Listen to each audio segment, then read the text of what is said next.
Today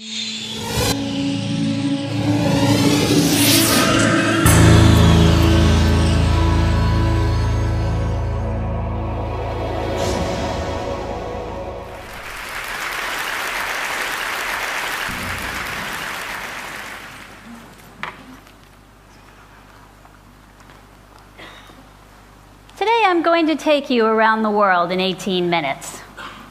My base of operations is in the US, but let's start at the other end of the map, in Kyoto, Japan, where I was living with a Japanese family while I was doing part of my dissertational research 15 years ago.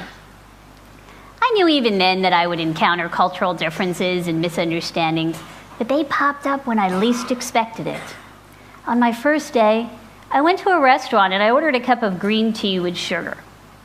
After a pause, the waiter said, "One does not put sugar in green tea." "I know," I said. "I'm aware of this custom, but I really like my tea sweet." In response, he gave me an even more courteous version of the same explanation. "One does not put sugar in green tea." "I understand," I said, "that the Japanese do not put sugar in their green tea, but I'd like to put some sugar in my green tea." Surprised by my insistence, the waiter took up the issue with the manager. Pretty soon, a lengthy discussion ensued, and finally the manager came over to me and said, "I am very sorry, we do not have sugar." Well, since I couldn't have my tea the way I wanted it, I ordered a cup of coffee, which the waiter brought over promptly. Resting on the saucer were 2 packets of sugar. My failure to procure myself a cup of sweet green tea was not due to a simple misunderstanding. This was due to a fundamental difference in our ideas about choice. From my American perspective, when a paying customer makes a reasonable request based on her preferences, she has every right to have that request met. The American way, to quote Burger King, is to have it your way because, as Starbucks says, happiness is in your choices. But from the Japanese perspective, it's their duty to protect those who don't know any better.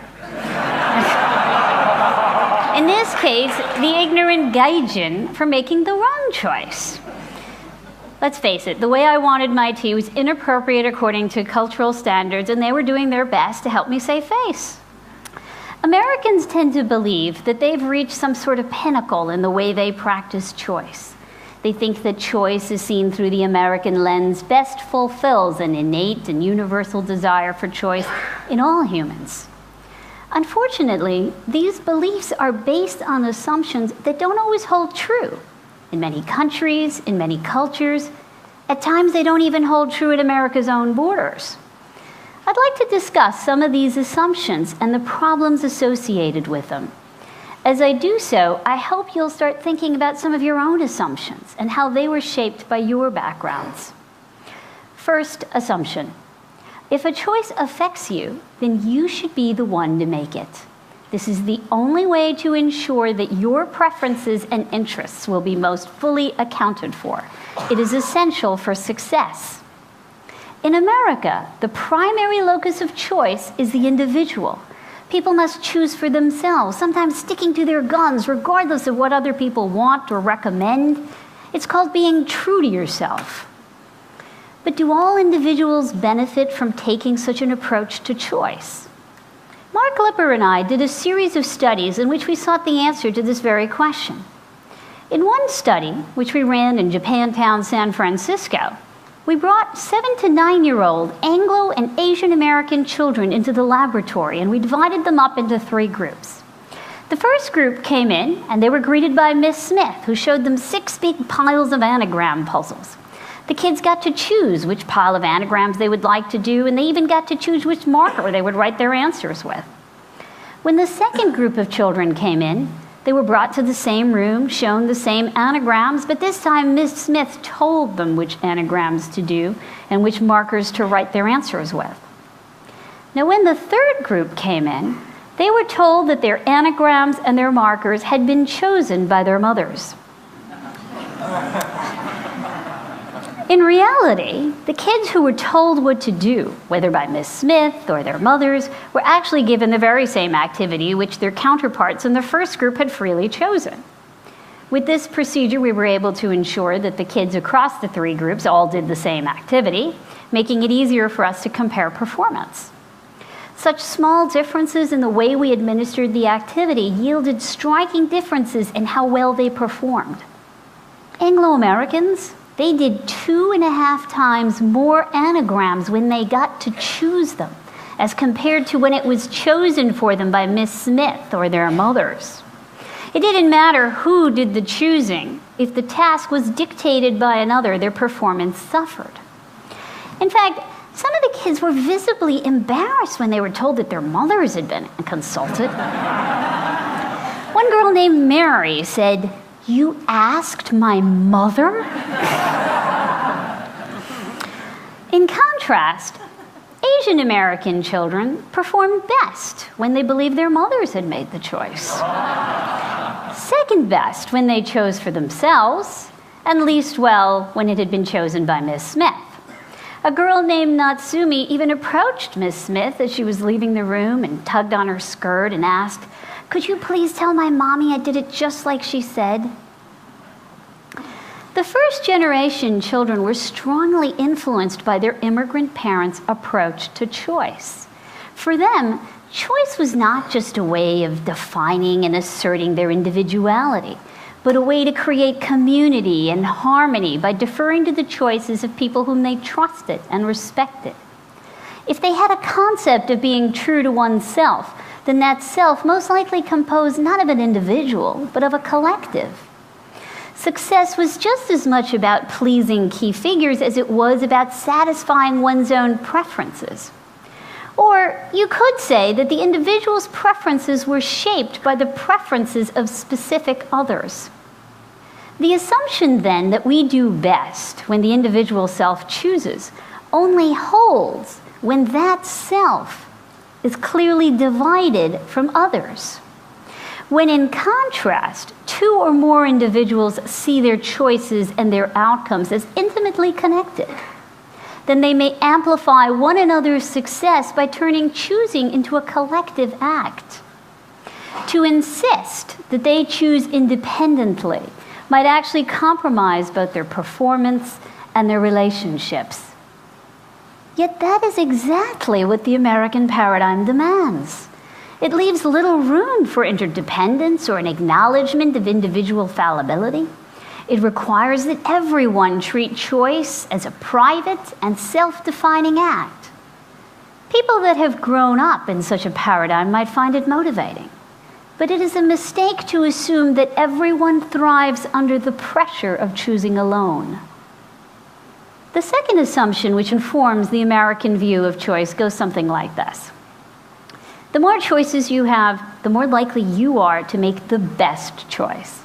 So bring it on, Walmart with 100,000 different products, and Amazon with 27 million bucks, and Match.com with, 15 million date possibilities now? You will surely find the perfect match. Let's test this assumption by heading over to Eastern Europe. Here I interviewed people who were residents of formerly communist countries who had all faced the challenge of transitioning to a more democratic and capitalistic society.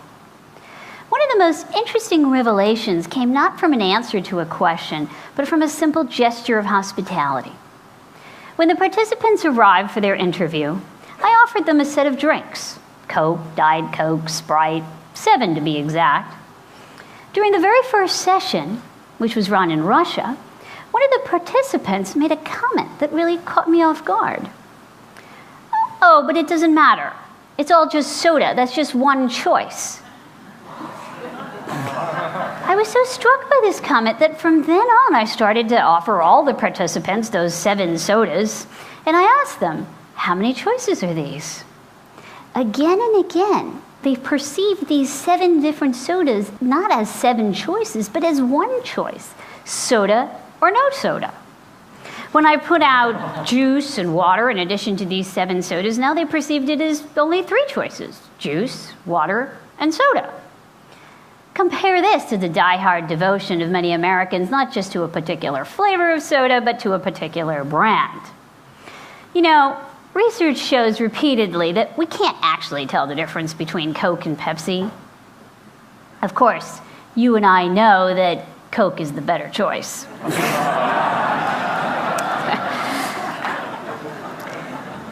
For modern Americans who are exposed to more options and more ads associated with options than anyone else in the world, choice is just as much about who they are as it is about what the product is. Combine this with the assumption that more choices are always better, and you have a group of people for whom every little difference matters, and so every choice matters. But for Eastern Europeans, the sudden availability of all these consumer products on the marketplace was a deluge. They were flooded with choice before they could protest that they didn't know how to swim. When asked, what words and images do you associate with choice? Gregors from Warsaw said, for me it is fear. There are some dilemmas, you see. I am used to no choice. Bodin from Kiev said, in response to how he felt about the new consumer marketplace, it is too much. We do not need everything that is there. A sociologist from the Warsaw Survey Agency explained, the older generation jumped from nothing to choice all around them. They were never given a chance to learn how to react. And Tomas, a young Polish man, said, I do not need 20 kinds of chewing gum. I don't mean to say that I want no choice, but many of these choices are quite artificial. In reality, many choices are between things that are not that much different. The value of choice depends on our ability to perceive differences between the options. Americans train their whole lives to play spot the difference. They practice this from such an early age that they've come to believe that everyone must be born with this ability. In fact, though all humans share a basic need and desire for choice, we don't all see choice in the same places or to the same extent. When someone can't see how one choice is unlike another, or when there are too many choices to compare and contrast, the process of choosing can be confusing and frustrating. Instead of making better choices, we become overwhelmed by choice, sometimes even afraid of it. Choice no longer offers opportunities, but imposes constraints. It's not a marker of liberation, but of suffocation by meaningless minutiae. In other words, choice can develop into the very opposite of everything it represents in America when it is thrust upon those who are insufficiently prepared for it. But it is not only other people in other places that are feeling the pressure of ever-increasing choice. Americans themselves are discovering that unlimited choice seems more attractive in theory than in practice. We all have physical, mental, and emotional limitations that make it impossible for us to process every single choice we encounter, even in the grocery store, let alone over the course of our entire lives. A number of my studies have shown that when you give people 10 or more options when they're making a choice, they make poorer decisions, whether it be healthcare, investment, other critical areas. Yet still, many of us believe that we should make all our own choices and seek out even more of them. This brings me to the third and perhaps most problematic assumption. You must never say no to choice. To examine this, let's go back to the US and then hop across the pond to France. Right outside Chicago, a young couple, Susan and Daniel Mitchell, were about to have their first baby. They'd already picked out a name for her, Barbara, after her grandmother. One night when Susan was 7 months pregnant, she started to experience contractions and was rushed to the emergency room. The baby was delivered through a C-section, but Barbara suffered cerebral anoxia, a loss of oxygen to the brain. Unable to breathe on her own, she was put on a ventilator. 2 days later, the doctors gave the Mitchells a choice. They could either remove Barbara off the life support, in which case she would die within a matter of hours, or They could keep her on life support, in which case she might still die within a matter of days. If she survived, she would remain in a permanent vegetative state, never able to walk, talk, or interact with others. What do? What do any parent do? In a study I conducted with Simona Botti and Cristina Orfali, American and French parents were interviewed. They had all suffered the same tragedy. In all cases, the life support was removed and the infants had died. But there was a big difference. In France, the doctors decided whether and when the life support would be removed, while in the United States, the final decision rested with the parents. We wondered, does this have an effect on how the parents cope with the loss of their loved one? We found that it did. Even up to a year later, American parents were more likely to express negative emotions as compared to their French counterparts. French parents were more likely to say things like, "Noah was here for so little time, but he taught us so much. He gave us a new perspective on life." American parents were more likely to say things like, "What if? What if?" Another parent complained, "I feel as if they purposely tortured me. How did they get me to do that?" And another parent said, "I feel as if I've played a role in an execution." But when the American parents were asked if they would rather have had the doctors make the decision, they all said no.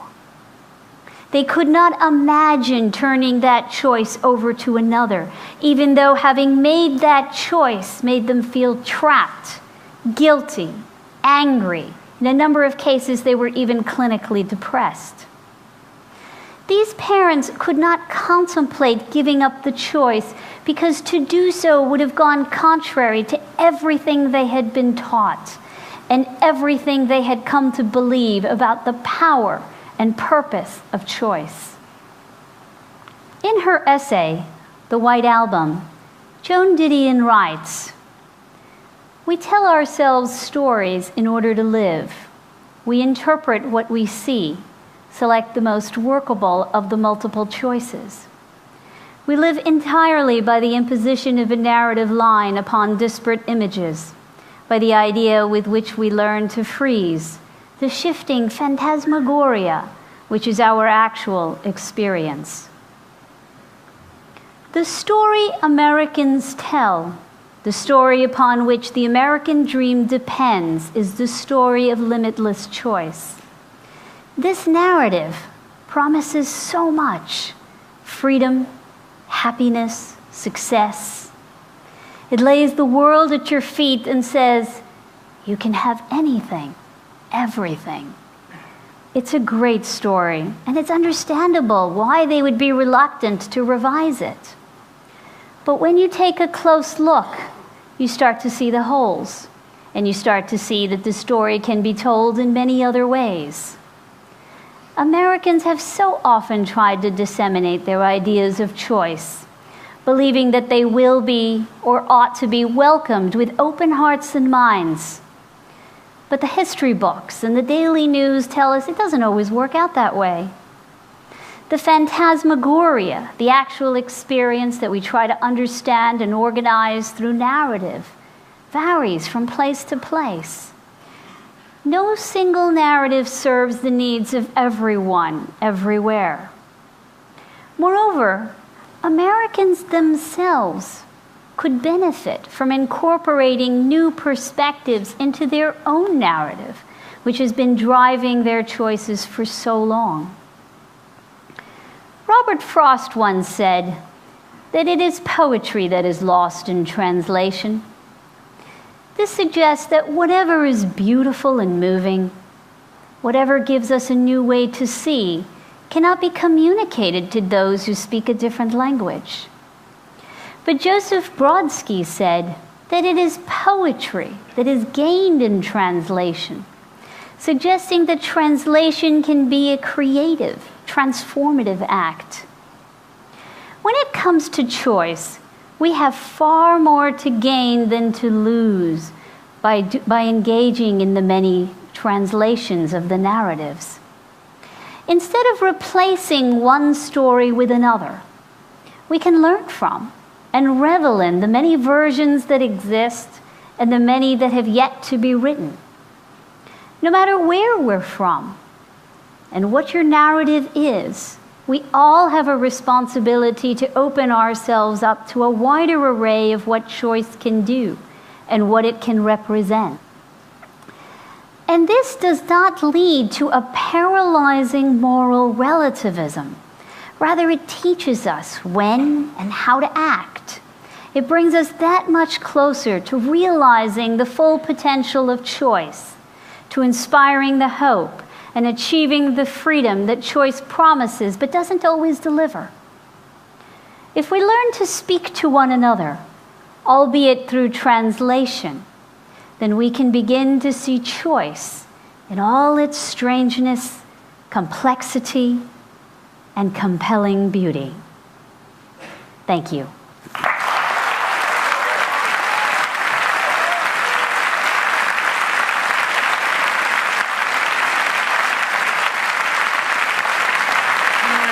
Thank you. Sheena, there is a detail about your biography that we have not written in the program book, but by now it's evident to everyone in this room. You're blind. And I guess one of the questions in everybody's mind is, how does that influence your study of choosing? Because that's an activity that for most people is associated with visual inputs, like aesthetics and color and so on. Well, it's funny that you should ask that, because one of the things that's interesting about being blind is you actually get a different vantage point when you observe the way sighted people make choices. And as you just mentioned, there's lots of choices out there that are very visual these days. I as you would expect, get pretty frustrated by choices like what nail polish color to put on, because I have to rely on what other people suggest, right? And I can't decide. And so one time I was in a beauty salon and I was trying to decide between two very light shades of pink. And one was called Ballet Slippers and the other one was called Adorable. And so I asked these two ladies, and the one lady told me, well, you should definitely wear ballet slippers. So what does it look like? Well, it's a very elegant shade of pink. Okay, great. The other lady tells me to wear Adorable. What does it look like? It's a glamorous shade of pink. And so I asked them, well, how do I tell them apart? Like, what's different about them? And they said, well, one is elegant, the other one's glamorous. Okay, we got that. And the only thing they had consensus on, well, if I could see them, I would clearly be able to tell them apart. And what I wondered was whether they were being affected by the name or the content of the color. So I decided to do a little experiment. So I brought these two bottles of nail polish into the laboratory, and I stripped the labels off. And I brought women into the laboratory, and I asked them, which one would you pick? 50% of the women accused me of playing a trick, of putting the same colored nail polish in both those bottles.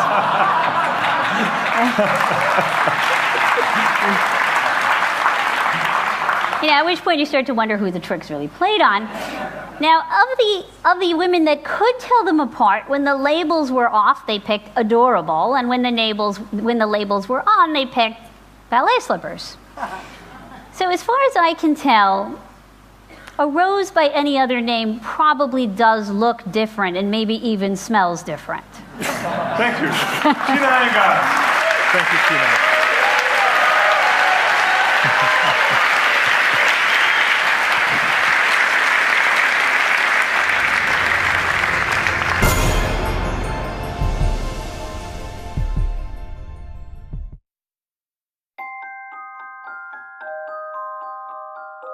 The precision of a watch is a function of its movement. For Rolex and for Hans Wilsdorf, to guarantee the precision of a timepiece, the pressing question was how to protect the movement itself from the elements, not only water, but also tiny particles of dust. In 1926, a major step was taken with the creation of the world's first waterproof and dustproof wristwatch. The Rolex Oyster was born. Over the years, subtle changes in the design continue to improve the Oyster, adding more comfort while keeping the style contemporary. and, along with style, more functions have been added. A Rolex wristwatch was the first to show the date through a small aperture on the face. It was also the first wristwatch to spell out the day of the week in full. In the early 1950s, Rolex developed professional watches whose functions went far beyond telling the time. Launched in 1953, the Submariner was the first Rolex watch guaranteed waterproof to a depth of 330 feet.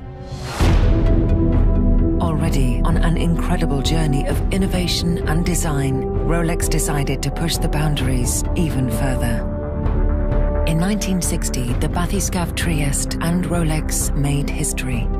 The submersible successfully dived to 35,800 feet below the surface of the ocean. A Rolex Deep Sea Special was strapped to the outside.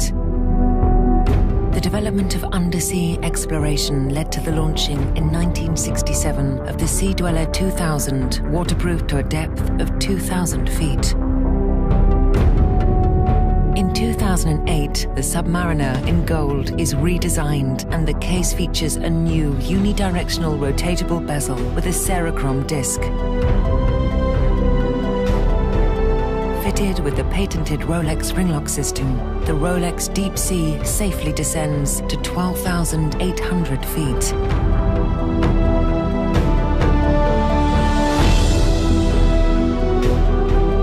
Rolex has incorporated countless hours and more than a century of experience, years of research, innovation, and development into every one of its models.